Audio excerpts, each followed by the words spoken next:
खबर सच के साथ। कुख्यात ऑयल माफिया राजू पंडित की जमानत अर्जी रायगढ़ सेशन कोर्ट ने खारिज कर दी है। पंडित इस अर्जी खारिज होने के बाद से फरार हो गया है।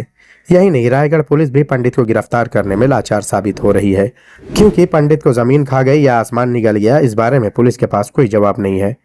जबकि इस जमानत की अर्जी के खारिज होने के बाद पंडित पुलिस की पहुंच से बाहर है, लेकिन वो बेखौफ होकर अभी भी रायगढ़ समुद्री क्षेत्र में डीजल की तस्करी कर रहा है।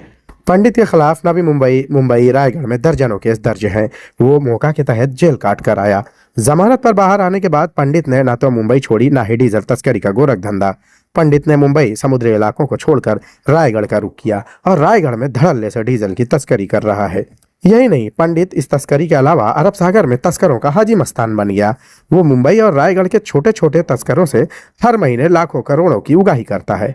पंडित खुद को पुलिस और दूसरे महकमों का बिचौलिया बताते हुए अरब सागर में खुद भी डीजल की तस्करी करता है और दूसरे लोगों को भी इस तस्करी में मदद करता है। पंडित के खिलाफ कोली समाज ने भी कई बार एप्लीकेशन देकर गुहार लगाई, लेकिन हैरानी इस बात की है कि पंडित के इस गोरख धंधे पर जर्रा बराबर भी कोई फर्क नहीं पड़ा। मुंबई के तटीय इलाकों में इस समय सबसे बड़ा डीजल माफिया सक्रिय है, जिसका नाम राजू पंडित है। इसका असली नाम राजकिशोर दास गुणानिधि है। वो अपने गिरोह के साथ मिलकर डीजल की तस्करी करता है और सरकारी अधिकारियों को रिश्वत देकर अपने काम को अंजाम देता है। राजू पंडित का जन्म ओडिशा के एक छोटे से गांव में हुआ था। वो बचपन से ही अपराध की दुनिया में सक्रिय था। उसने अपने काम की शुरुआत छोटे छोटे अपराधों से की, लेकिन जल्द ही वो बड़े अपराधों में शामिल हो गया। राजू पंडित अपने गिरोह को बनाने के लिए कई लोगों को भर्ती किया। उसके गिरोह में कई सरकारी अधिकारी भी शामिल है, जो इस गोरख धंधे में उसकी मदद करते हैं। एक जमाने में उसके गिरोह में 500 से ज्यादा लोग शामिल थे।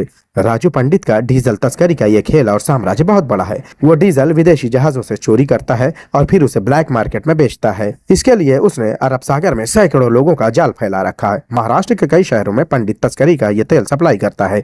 इससे सरकार को हर साल हजारों करोड़ों रुपए का चूना लगाता है। राजू पंडित के खिलाफ कई मामले दर्ज हैं, लेकिन वो अभी भी पुलिस की गिरफ्त से बाहर है। उसने अपने खिलाफ दर्जनों मामलों को रद्द करने का भी हर संभव प्रयास किया। हालांकि उस पर दर्ज एक भी मामलों से वो अब तक बरी नहीं हुआ। उस पर मोगा कानून के तहत कार्रवाई चल रही है।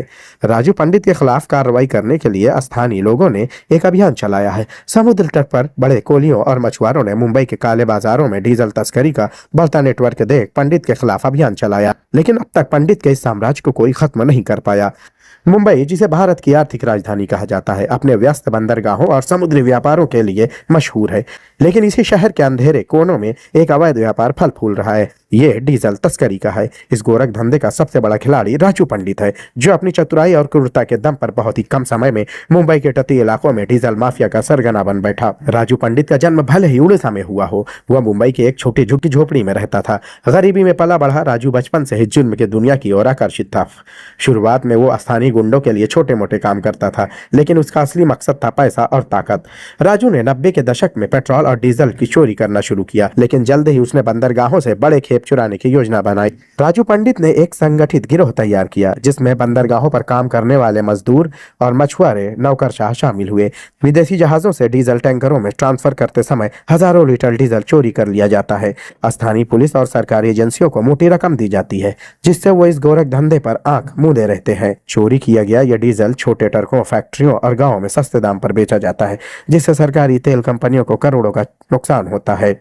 आज भी राजू पंडित मुंबई के सबसे खतरनाक माफियाओं में से एक माना जाता है। हालांकि कुछ अधिकारी उसके नेटवर्क को खत्म करने की हर मुमकिन कोशिश कर रहे हैं, लेकिन जब तक राजनीति और पुलिस में मौजूद लोग उसका समर्थन करते रहेंगे, तब तक उसका ये गोरख धंधा फलते फूलते रहेगा। मुंबई के लोग अब भी यही सवाल पूछ रहे हैं कि क्या राजू पंडित कभी पकड़ा जाएगा, या फिर अरब सागर में भ्रष्टाचार का ये खेल यूं ही चलते रहेगा।